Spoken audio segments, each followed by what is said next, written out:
Christopher De Freitas says, "Hey guys, hope all is well." Gabriel is Batman. Hope all is well. After witnessing Kroos drop 3 man of the match performances, I can't help but ask, where do you think Kroos will rank amongst the greatest midfielders of all time by the time he finishes his career?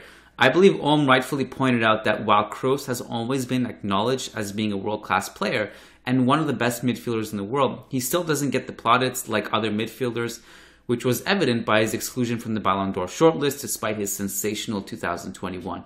Took a while before Modric got his rightful acknowledgement. Do you guys think that by the time he hangs up his boots, he'll be considered as one of the best midfielders of all time? And as always, I love the podcast.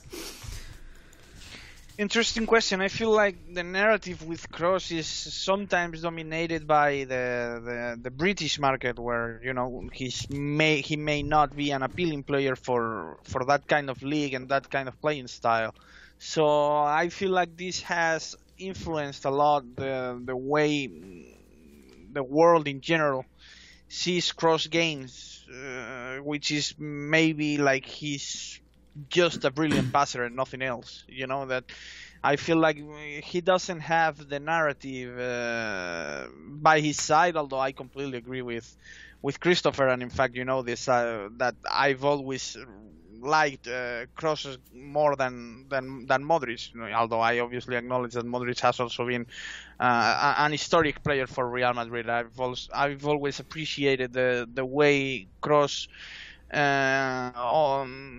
likes and distributes the ball in a low key way, like he doesn't go appreciate him. He doesn't get the accolades and the headlines and everything, and he still dominates the European football and has been doing that thing for the last decade or so. So while I completely agree with Christopher, I feel like it's all down to the British market and how they might view Kroos as just a good passer who shines because of Modric and because of Casemiro's defensive presence, and that's just the way they interpret football, generally speaking. Obviously, in the Premier League, I could see Kroos maybe struggling a little bit in a league like the Premier League, which is as physical and quick and fast-paced than the rest of the leagues in Europe, but definitely not struggling as much as some other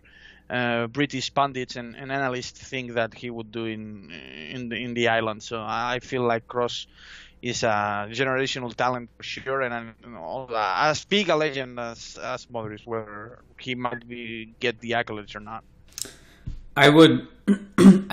Like you mentioned some of the British narrative. I mean, it's very common and quite annoying, to be honest. And few things like really make me upset.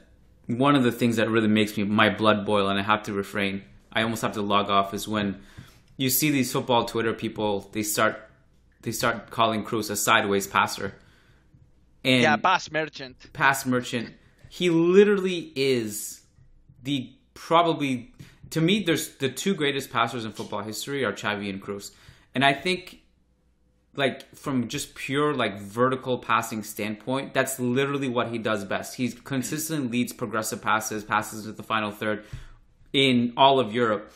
And to label him as that, it just, to me, is the most basic, rudimentary, almost like a Neanderthal understanding of football when you label him that way, because he is the complete opposite of that.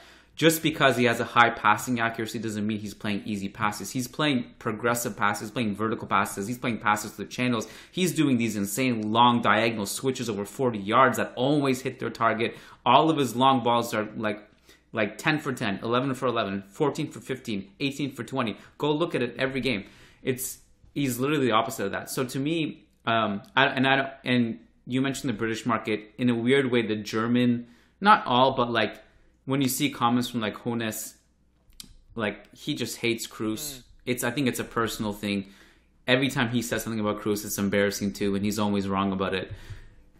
I don't really know who like the general, like who is they, like who, like will they ever consider him? I don't know who they are, but from an objective standpoint, the truth is, he is one of the greatest center midfielders of all time. I think you put them all in a certain sphere, whether it's like Modric, Xavi, Kroos, Pirlo, Iniesta, whoever I'm forgetting as central midfielder, Mateus, although he maybe did a little bit deeper. I like all of those guys to me are kind of in the same sphere, and certainly I wouldn't put Kroos in a tier below any of those guys.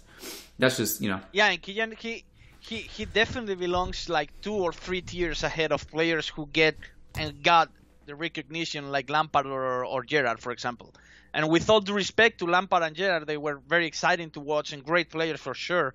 They weren't as good as Kroos, but like not at all. And I would take Kroos in a heartbeat. But you know, Kroos isn't scoring 10 penalties a season, so his numbers are not as shiny as Lampard and Gerrard. But you know, at the same time, these players got the accolades, got the recognition, got the headlines, and also it's definitely strange and unfair. But I think he's definitely happy and satisfied with his career, and I don't think he cares a lot about, you know, the quote unquote reputation he gets from markets like the German one and the British one. So we're all fine, and I think that time will end up telling Kroos' career and history and how he made history for football way better in 10 years time or so, hopefully.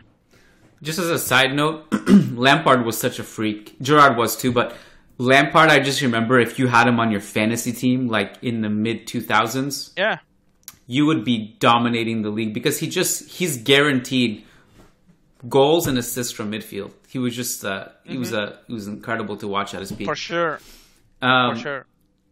Next question is from Ulumide Alabi. He says, "Hey Kian and Lucas, back to my peak questions. Peak Alaba or peak Marcelo?